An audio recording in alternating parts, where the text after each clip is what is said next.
I don't know about you, but when I think about a chocolate molten lava cake, I think about the movie Chef. In that scene where he blows up explaining how the cake is actually made from a hardened piece of ganache that's stuck in the batter and then baked rather than under baking the cake. While I'm sure that's a delicious way of doing it, it turns out that's actually not the way it was originally made. A molten lava cake combines elements of a chocolate cake and a souffle. Jean Georges, an iconic chef of some of my favorite restaurants in the city, claims to have invented it back in the 80s. According to Wikipedia, he claims he pulled a sponge cake out of the oven a bit too early, and the result was this molten lava cake. But it just kind of seems unbelievable for a few reasons. First off, Jean Georges is a chef, and usually a chef hires a pastry chef to handle all of this stuff. So why is he messing around with cakes?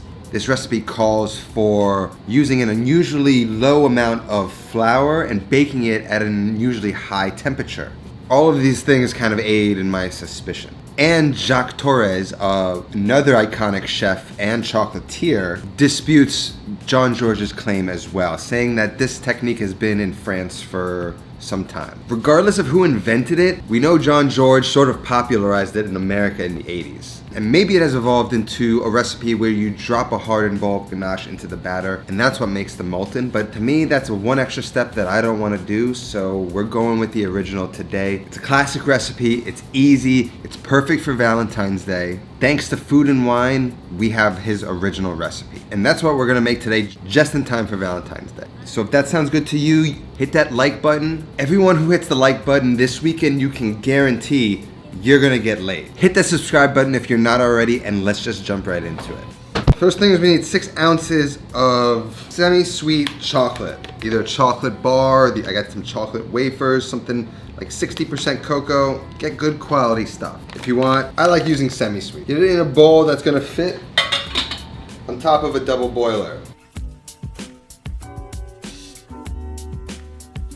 Now you're gonna add 1 stick of unsalted butter, and then get that onto the double boiler with the water simmering, and make sure the water's not touching the bottom of the bowl.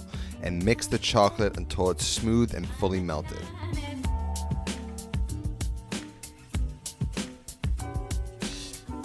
Once melted, add some good sea salt and get it off the heat to cool. Now this recipe is going to make 3 to 4 cakes depending on the size of the ramekin you're going to cook it in. So we want to grease and flour 3 to 4 ramekins depending on their size, or you can use a muffin tin like this. Each slot in this tin measures 1 cup. The size of the container is going to impact how long you cook these cakes. In a large bowl, crack 2 whole eggs and then 2 additional egg yolks. We don't need the egg whites, so you can save those and make them for like a healthy breakfast the next day. Add a 1/4 cup of granulated sugar and then vigorously whisk to cream the eggs and the sugar. You don't want to just combine them though. You really want to beat air into them, create a thicker, airier consistency. It should be lighter and it should be about double or triple the size and volume. If you use a big bowl and a big whisk, you can use all of that size to beat more air into this thing faster.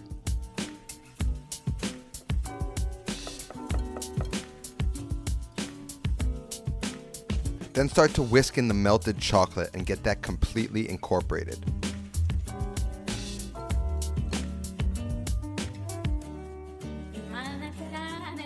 And then all you need is 2 tablespoons of all-purpose flour. You really don't need a lot of flour in this recipe. And then gently fold that in just till you can't see any more flour. Don't overwork the batter.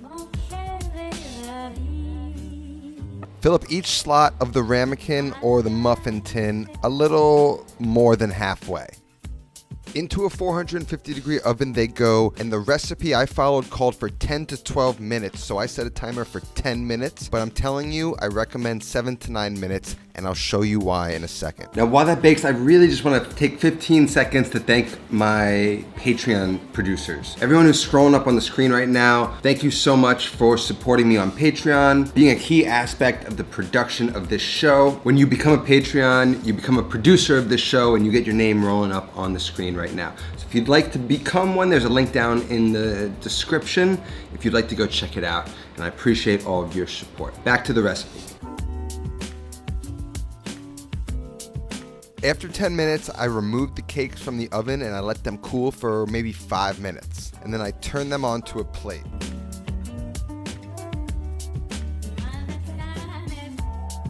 Then to garnish, I just sifted some powdered sugar, a dollop or a quenelle, as they call them, of ice cream. I'm not perfect at it, but if you push a spoon away and then quickly back towards you, you can make this great shape that looks good on a plate. You could also use 2 spoons to achieve the same effect. And if you put the ice cream in the refrigerator for about 30 minutes or an hour, it makes it a whole lot easier. And then some grated chocolate.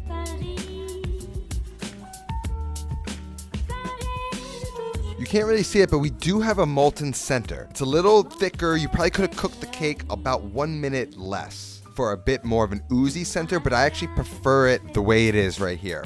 Here's a better look at the gooiness in the center. It's so good. The recipe called to cook it at 450 for 12 minutes. I cooked it for 10, and it could have been just a tad bit runnier in the center, but I actually like it that it's not too runny. I don't want too much runniness. I want some cake in there. So I was actually happy with how it came out. If you like it a little runnier, knock that cook time down by like a minute, minute and a half. This is a smash hit dessert. Probably one of the all-time great things to make on Valentine's Day. Happy Valentine's Day. I'll see you next time. Until then, take care of yourself and go feed yourself.